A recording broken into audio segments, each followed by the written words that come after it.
Zane, share that story. Yeah, obviously, as most musicians do, you start out in the church and started playing drums and then leading worship at my dad's church, and kind of stepped away from it for a little while and pursued my own endeavor as far as having a band, and traveled all around. Had many doors open, but they kind of just closed, and I started getting older, started a family, and needed to start focusing on that, and kind of laid music down and picked it back up and started playing in church again, and that's all history. Fast forward to now, Matthew had reached out to me. He's like, "Hey man, what do you want to collab on a Christmas gift for our family?" And I was like, "Bro, I'll do anything in collaboration with you," because Matthew's brilliant. I mean, we all know that. Oh yeah. Yes. Yeah, for sure. And so Matthew, I was like, "What do you got in mind?" He's like, "Well, let's do something for Christmas." I was like, "Okay." So we kicked some ideas around as far as what song to do. We're like, "Well, we both agreed on let's just do the Christmas song. Let's just keep it low key." My background is more rock, and so it was nice to get to soften it up and just kind of sing from the heart. He booked a 4-hour session for me at 50/50 Studios in Dallas, and I showed up. We knocked all the vocals out in probably about 3.5 hours, and it was my first time to I guess you could say, work with my cousin, but not work with him, but work with him from an area where he is. He's all the way in D.C., I'm in Texas, and so it was emails and phone calls, and he would ask me, "Here's an edit, what do you think?" And then I would listen to it and, tell him kind of what I thought. And I mean, what came out I thought was a masterpiece, and our families loved it too. My daughter got to be a part of the music video we put together, as well my wife and Matthew's wife and our parents. And what started out just as a Christmas gift kind of just turned into something a little bit bigger than that. And so it's something that'll be timeless. So we hope it touches the hearts of many people. So you know what, and it's good timing, Zane, too, because everybody identifies the Christmas song with Nat King Cole, and he's being top of mind again because I just got special delivery the other day. Gregory Porter sings Nat King Cole. So wow. If Gregory Porter is in the forefront, it's going to bring more attention to the Christmas song on First Light. So anything that we can do to make that association, we'll do. That's very cool. Yay, Matthew. Yes. Yes. Awesome. Yeah. Yeah. Gosh, it's so good to have all of you. It's I know that you said, Matthew, that Marcus can't be with us today. I think we've got 3 folks in the house. That will be plenty. You need to tell the story of how First Light came to be. Sure. So it started with the Christmas song, actually. That's where we got the sound. And it just came out so well. And so that started with Tara, who had the idea, and then me and Zane talking and figuring out which song we wanted to do. But Tara had the idea for us to do a gift for our families. And then as Zane described, it turned out really well. So I just loved the sound, and it was upright bass, piano, and then a full cello orchestra by Yoed Nir. And the pianist was Vahagn Stepanyan. And it was just very minimal. And then we added some saxophone from Marcus Mitchell and the cellist Yoed Nir, along with flute player Wouter Kellerman, who's a Grammy winner. And it kind of just solidified the sound in such a way that I was like, I need to make an album like this, but I wasn't really inspired yet for the album. And then in January, February, Tara was in a job with work-life balance that was off. It was like too much work. They were making her fly around the country, never being able to be home, and it was really stressful.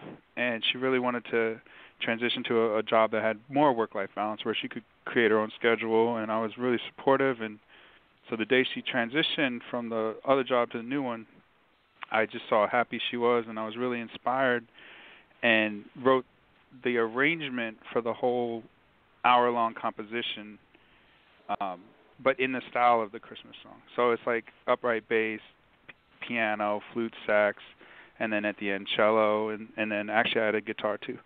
So it's like it was all started with the Christmas song, but then the life changes happened, and then that inspired the creation and a burst of inspiration of the whole album.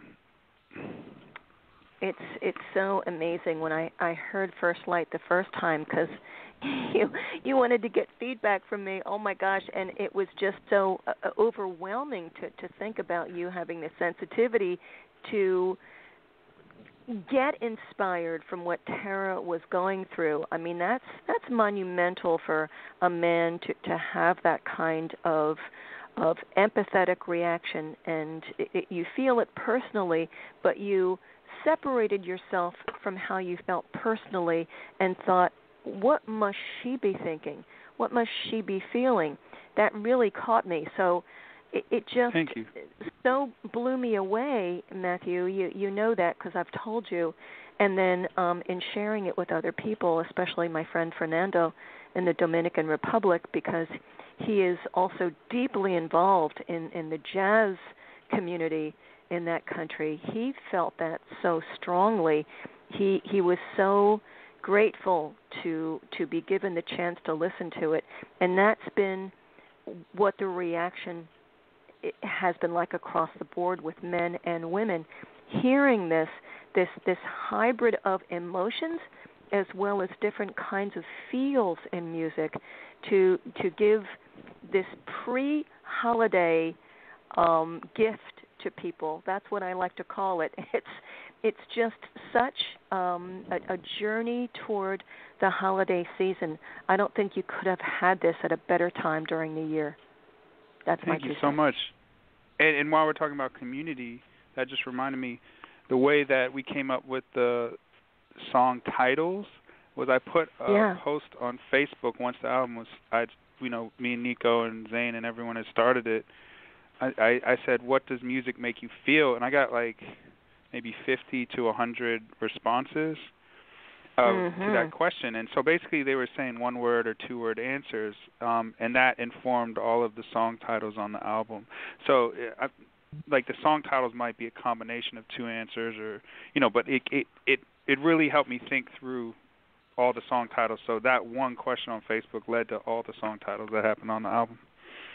Whoa, you really do use that information, see? Yeah. Oh my gosh. That's so incredible. And Zane, you were talking about the fact that this particular song started out as a gift to the family, but it's a bonus song to First Light. Do you mind if we play it right now before time gets away from us? Oh, please. Go ahead and play it. Very good. Yes. Is it okay with you, Nico? Yes. We have to get a unanimous yay. This is Matthew Shell with us, and Zane and Nico are here too. First Light, this is the Christmas song. I know it's a little early, but really, is it ever too early? Hybrid Jazz from Trish Hennessey.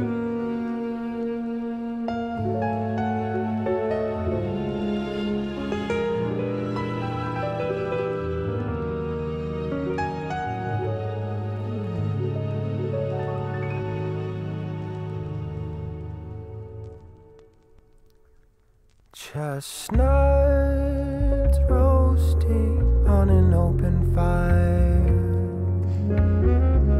Jack Frost nipping at your nose, Yuletide carols being sung by a choir, and folks dressed up like Eskimos. Everybody knows a turkey and some mistletoe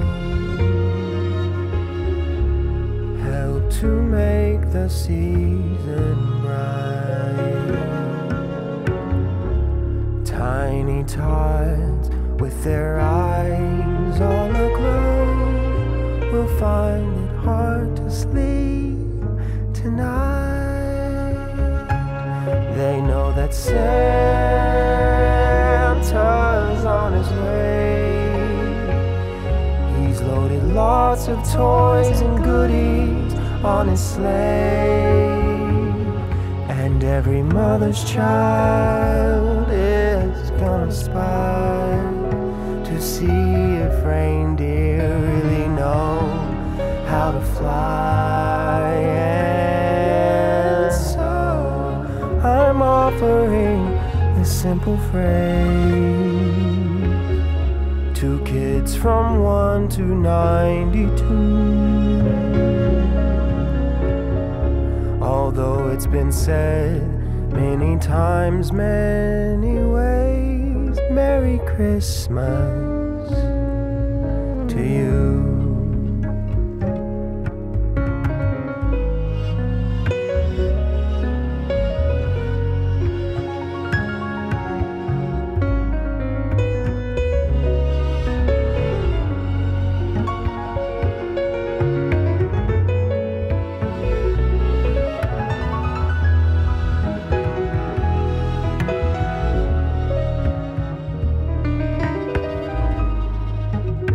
And so I'm offering this simple phrase.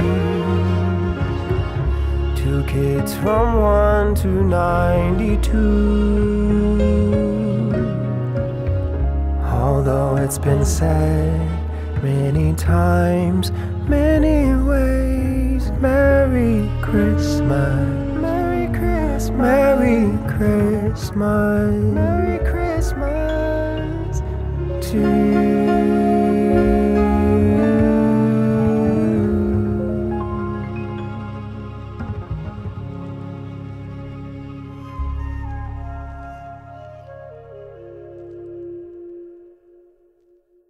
So beautiful. Thank you for that, Zane. Woohoo! Beautiful. Thank Beautiful. you. Thank you so much. Lots of fun.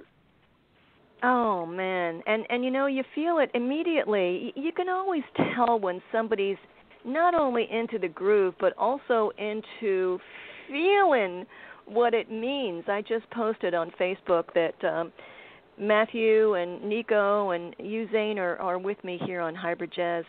And folks need to know that they can always listen to this in the archives later on. But it's just that moment when you're in the studio. I know that you said that Matthew booked time for you in Texas, and I don't know what time of year that you did. What time of year did you do the song? Because it's sometimes a little tricky to feel Christmas when you're doing it in April. Yeah, it was kind of awkward. Matthew, do you remember what time of year it was? It was definitely hot out. It was summer. Yeah. I think we laughed. It was actually in July. We laughed. Yeah. Like, I guess Christmas in July. And when I went in, the engineer, he was like, "Are you really doing a Christmas song?" I was like, "Yeah, we are. What, you got a problem with it?" And we laughed about it, and it turned out great. I guess the funnest part was getting to lay the BGV tracks and just kind of think outside the box a little bit as to just your standard singing, because the singing's pretty simple and straightforward, and you know, we spiced it up just a little bit. Just enough to where there's some flavor with it, but not too much to where it takes away from the beautiful jazz music that's going into it, you know? Yeah, and look, we have all learned when we've heard different artists do Christmas sounds through the years, man, you don't want to play too much with what was out there, because that's some real sacred territory for folks, you know? Absolutely. And Zane actually held me back because I had like a saxophone solo on the bridge. I had like more layers of everything everywhere, guitar. Like he's like, cuz he's like, just make it a little more minimal. So I listen to people. Less is more. Less is more. I listen to like whenever I work with people, I always ask for their advice, and I'm just like, Zane's one piece of advice after every mix is like less. So I was like, okay, I'll listen. Yeah, Zane, thank you for that, because otherwise Matthew would have gone all Nirvana Dave Grohl on you, and man, we didn't want that for Christmas time. Hey, I can get down with that. If we want to, our next track may do that. You may not want to play it on the radio. Right. I'm kidding. Oh, listen, I just have to make mention. You know, this has got nothing to do with anything, but this was just so hilarious last night.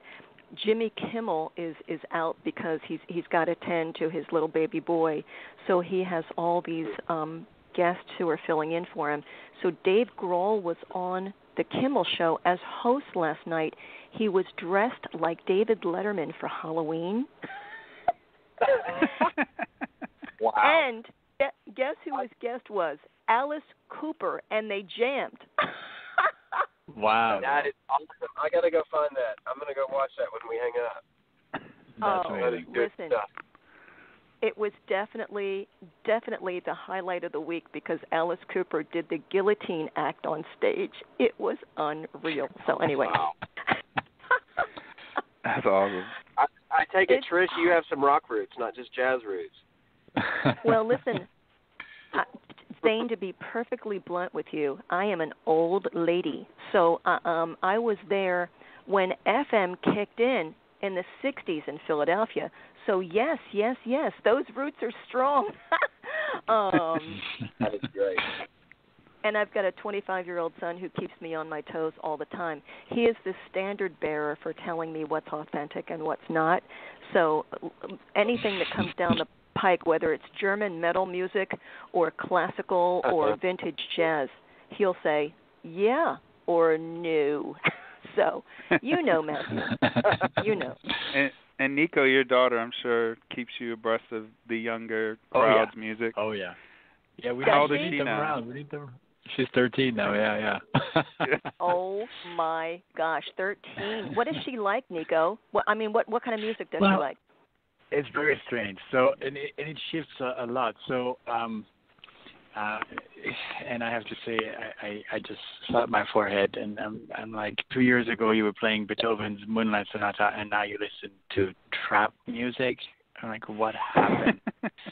and so I just have to remember that I also listened to some really not particularly good music, and I really enjoyed it. And then it's a phase, and so I just try to remind her that maybe 3 chord changes is better than 2, and maybe 4 is even better, and maybe a modulation here and there is nice, and so no, I tease her, but yeah, it goes from some very sappy Disney stuff to very dark rock and roll, no future, no hope, life sucks, and then back and forth between that. So yeah, what can I say? She's a teen. That's it.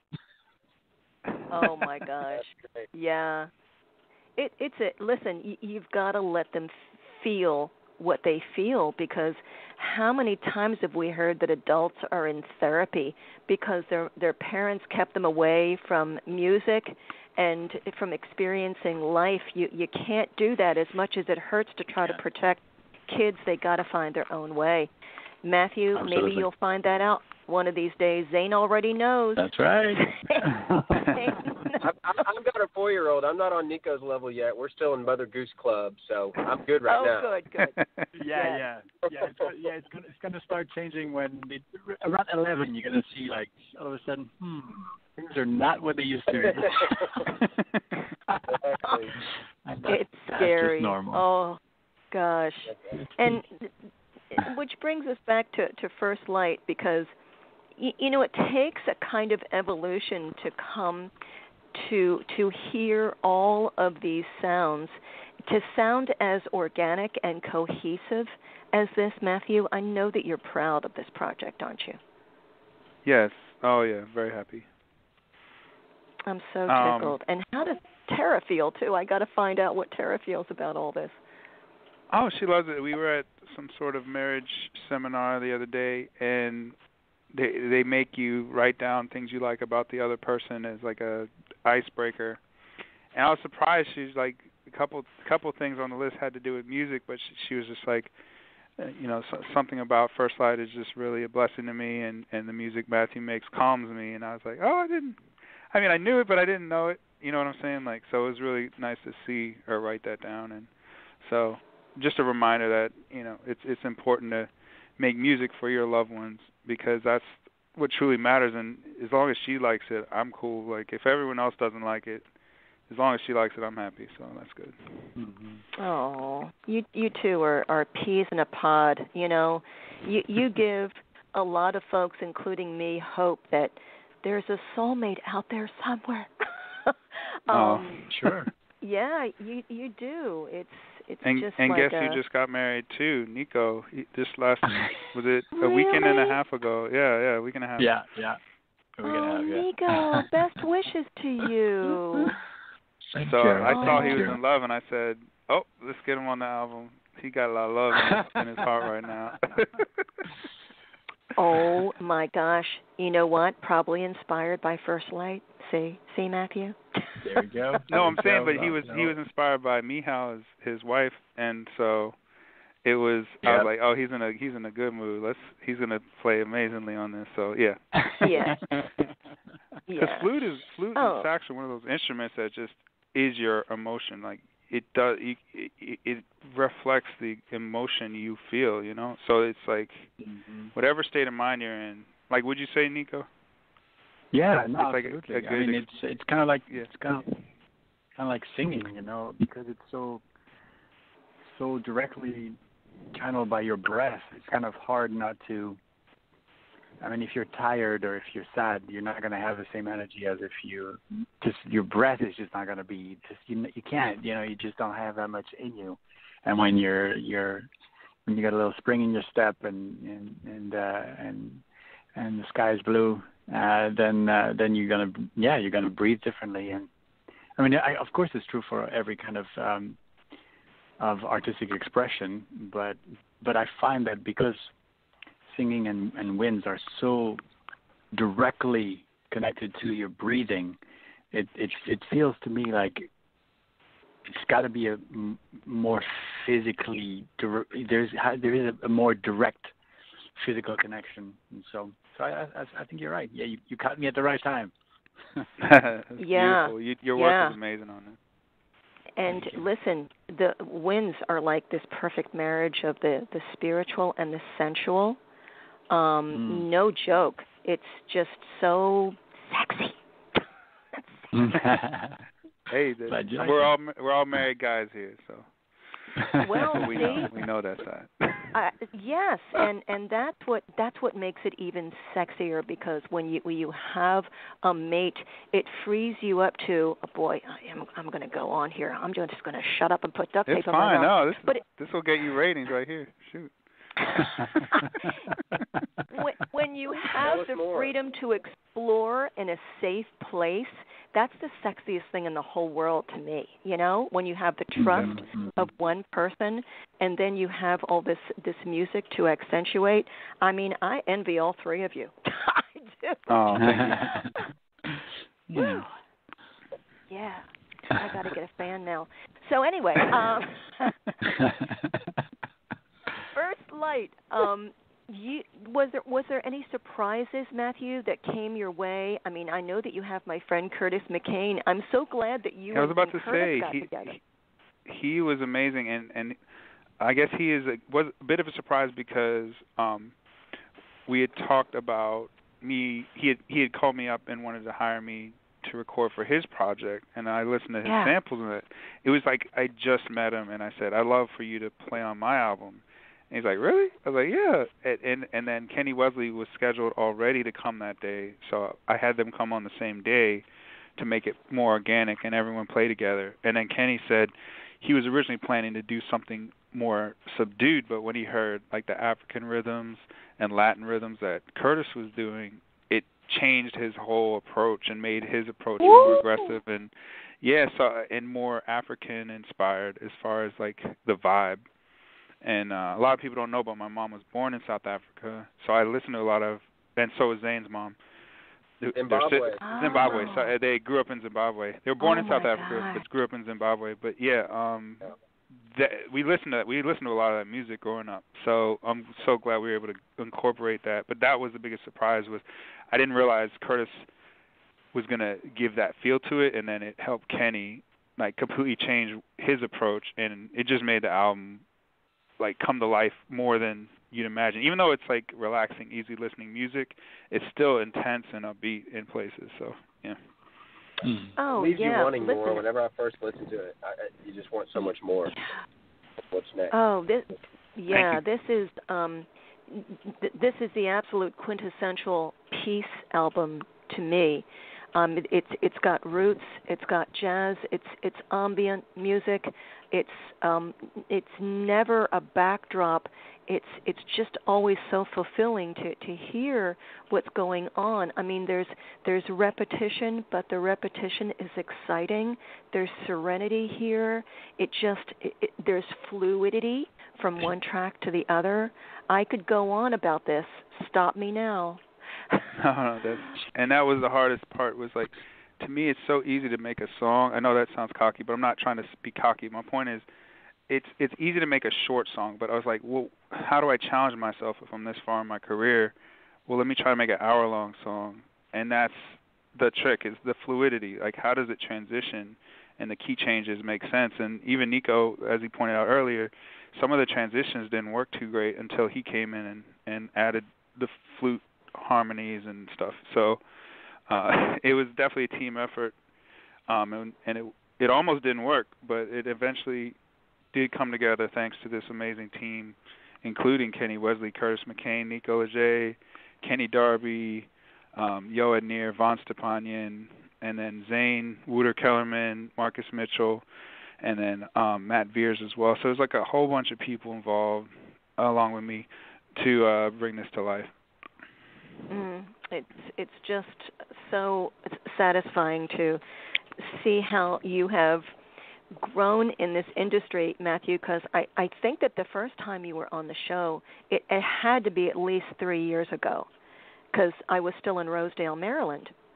So yeah, it was 4, because it was the song "Freedom" with Trey Ely. Oh yeah, right. So I know that I released that 4.5 years ago. So it was around that time. Yeah. Well, listen, part of you has been the inspiration for this. I'm just going to touch on this a little bit, but you all need to know. My son and I, there we go. My son and I are intending to move back to Maryland, and part of the reason for that is that we have a house that was offered to us, and in that house, I'm going to be building an online hybrid jazz radio station. So, very cool. There will be, yes. Exciting. A lot of opportunities to be heard 24 hours a day. It's also going to be a commercial endeavor. It's not going to be once or twice or 3 times a year begging for you to fund it, although there will be a GoFundMe. But when it kicks in, it will be a commercial endeavor so that people can actually eventually make money from it, not just me. So, Matthew, you were part of this. I mean, you have displayed such professionalism and such excellence through the years. I'm thinking, how can one person make sure that so much of this great music in your stable of talent through the past several years gets heard? And this was the idea. Why should someone like me, who has done a show like this, give talent or ideas over to someone else when there can be the creative process involved to make sure you and Nico and Zane and everybody else, including Curtis and all those other friends that we know in common, get heard regularly? Has to be done. Agreed? That's awesome. I love it.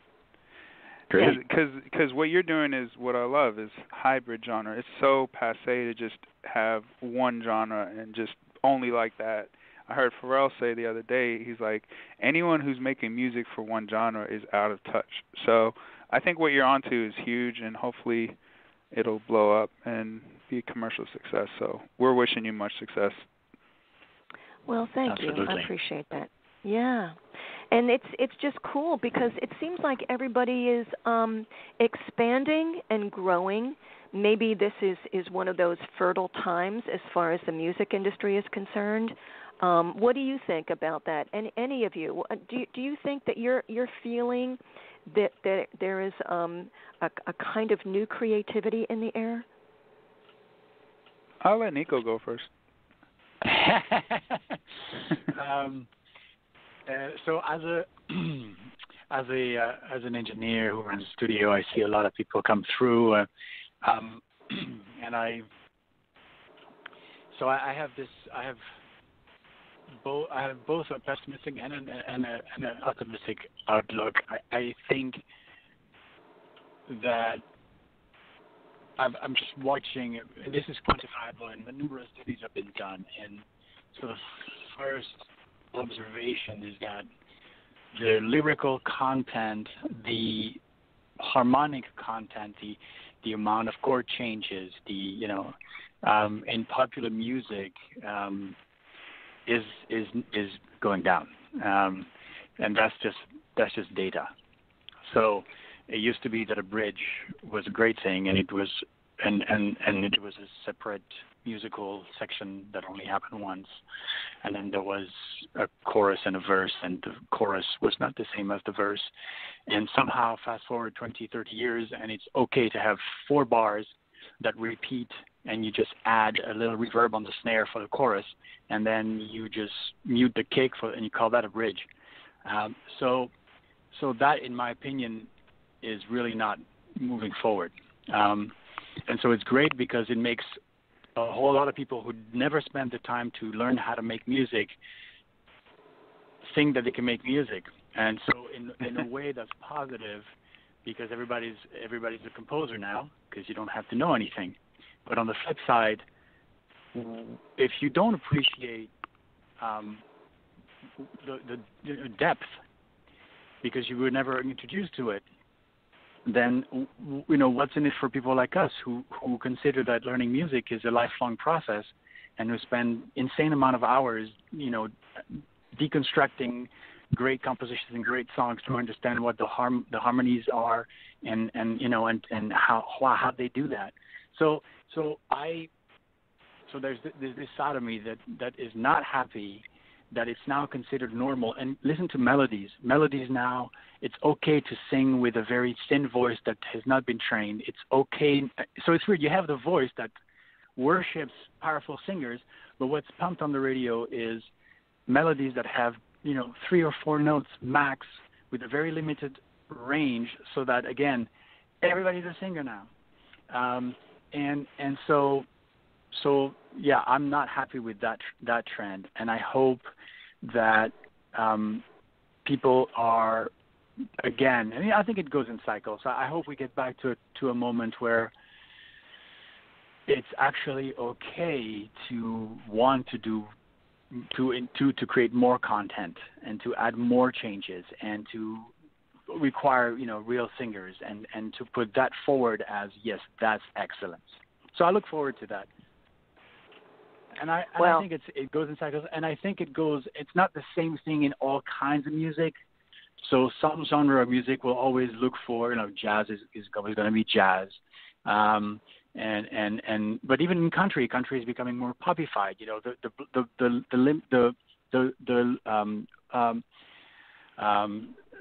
The difference between R&B and hip hop is there one? Musically speaking, I don't really know. You have now rappers who half sing, and you have R&B singers who half sing as well. So they kind of in the middle. And so I'm waiting for champions, who a rapper who says no. And I hear chance. So that's the negative side. Too many people thinking that it's okay to not work as hard. And then you have people like Chance the Rapper, who's like, nah, I'm only going to talk about things that matter. And I'm going to do it in a beautiful, creative way. And I'm going to surround myself with real musicians, and we're going to make music. And so it's not all bleak out there. I'm just seeing the overall trend and a tendency to think that being lazy is okay. But luckily, we still have people who care about music enough that they won't take that trend sitting down, and will continue to charge forward. And so that's why when you have an opportunity to work on Matthew Shell's album that has 50,000 key changes, you're like, yes, I'm going to do that, because I'm going to get to work on I'm just going to flex all my muscles, and hopefully my brain's going to grow, because I have to try to negotiate all these things. So there's plenty of great music out there. I'm very optimistic that that's never going to go away. And I think it's up to people like us who care about those changes, who care about music and depth and artistry and craftsmanship, to just educate the young and say, I know that what you hear on the radio has 2 chord changes, but wow, what if we actually do 4? Watch what happens. Exactly. and once they see that, they're receptive. So it's really an education process, and that's what I try to do here, with people I work with. So that's it. I don't want to put a bleak picture.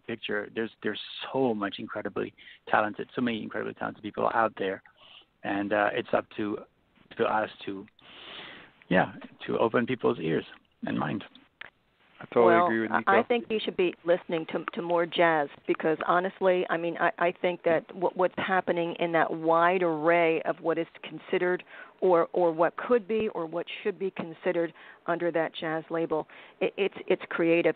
If you're listening to terrestrial radio only, man, you're in trouble. Mm-hmm. Right. Yeah, absolutely. Yeah, and actually that's an excellent point, and that is the one plus about the period we live in.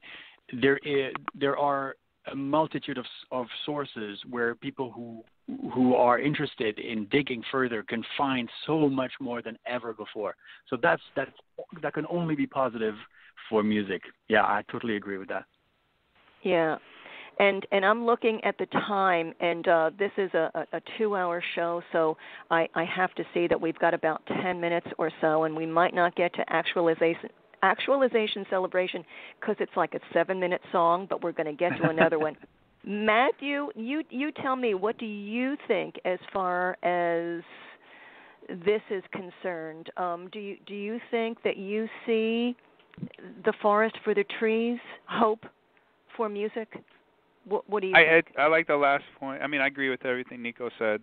And then the last point he made was that the internet has opened the door. And what I think is starting to happen is that people don't even listen to the radio anymore. I mean, I just, when I get in my car, I'll just play, a YouTube video that's like a full album. Like, I look for full albums. I look for experimental stuff. Chance the Rapper is amazing. Childish Gambino, there's a lot of great artists pushing the boundaries but are still popular thanks to the internet. And then even pop artists, Dua Lipa, she just put out a crazy out-of-the-box song that's just nuts. It's so good. And then Portugal the Man, he has a huge hit, but his song is really out of the box. So there's stuff that's, and both of those artists started online and became huge online, and they're trickling onto the radio. And for the longest time, artists who were online, like Justin Bieber, I give him props too, simply for the fact that he got huge with zero radio support. And now he gets played, but it took years before the radio would just be like, okay, even though this artist is huge online and has more followers than anyone in the world, we're not going to play him. But now they're finally like, oh, okay, fine. But because his success, now other artists who are creative, out-of-the-box thinkers and doing their thing, just recently, Dua Lipa and Portugal the Man are getting radio play, and I'm just flabbergasted because Portugal the Man is a band. It's not even an artist. It's like a rock band, and I'm like, how are they on pop radio? Like, I haven't heard a rock band on pop radio since maybe Imagine Dragons or someone like that, and they're not even fully a rock band. But it's kind of like, how is this happening? So it's definitely cool when artists like that break through and do some cool things. Yeah. So, Zane, did you have any thoughts on it? Yeah, Zane. I'm just kind of soaking it all in. I see where Nico's coming from, and Matthew as well. Like, I'm at the point now where I don't listen to mainstream radio either. I just can't handle what I'm hearing. Wow. There's so many talented musicians out there that are just dying for a shot to get an opportunity to be heard. And, exactly. And it shows like yours that give people the opportunity to hear somebody who has a genuine love for it. I wouldn't say when musicians start out, everybody has a love for it. But you ever hear that the saying, I don't want to work for the man. I want to do it all on my own. Well, sometimes we get caught up in the man and what the man wants versus what we want as artists. And we get lost in that. And someone creates a sound for said musicians, and that's their sound when the whole time they want to do something different. And they get locked into what the man wants. And so I think it's good that Matthew's – I've followed my cousin, my whole life. I mean, we're almost exactly a year apart. We're both March babies, and he's a year older than me, and so I've got to see him from the age of 4. I remember Matthew beatboxing, and it was always something so different about Matthew in music, and it inspired me in music. And every time we'd get together, we'd sit down and play guitar and just goof off and have a good time, and we get to see each other at Thanksgiving. So that's awesome too. But to see somebody who has stuck with it and stayed true to his craft and not given in to what everybody else says is credible, it just shows you how much more talent can be put into something if you work just a little extra harder. Like Nico even said, he's like, you have people that don't work as hard, and then you have people that work super hard. Like for Matthew to put this thing together, like when he said he wanted to make an album that had no clue what he wanted to do, and then we lay a jazz version of Christmas song, and then for that to be birthed out of that brainchild is just absolutely incredible. I listened to it, and Kenny Wesley's voice, I mean, the guy's ridiculous.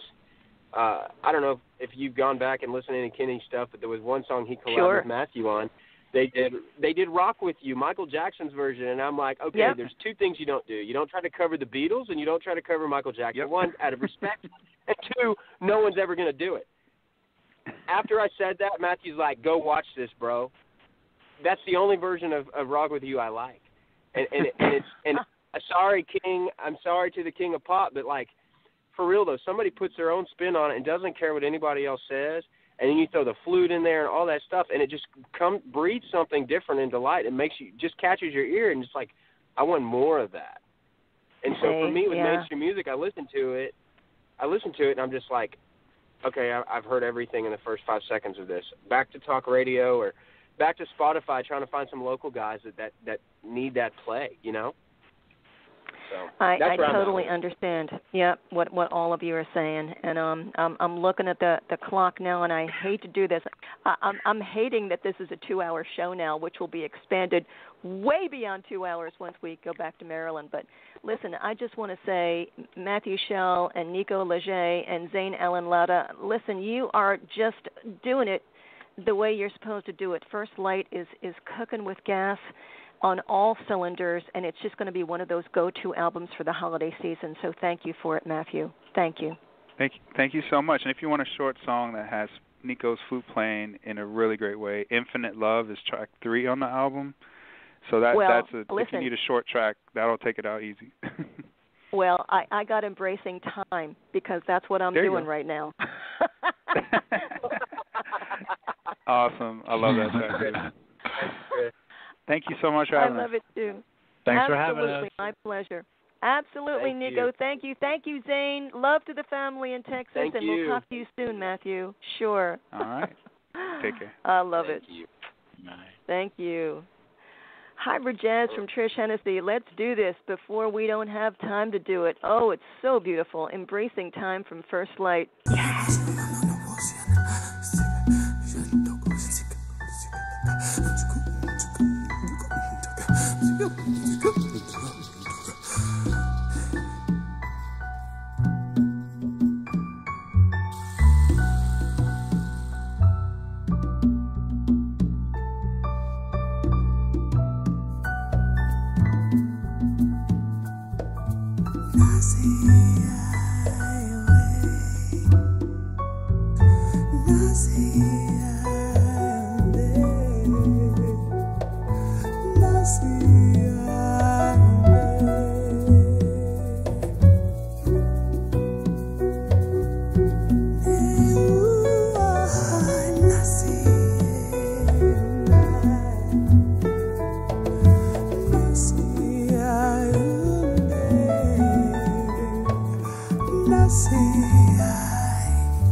Beautiful.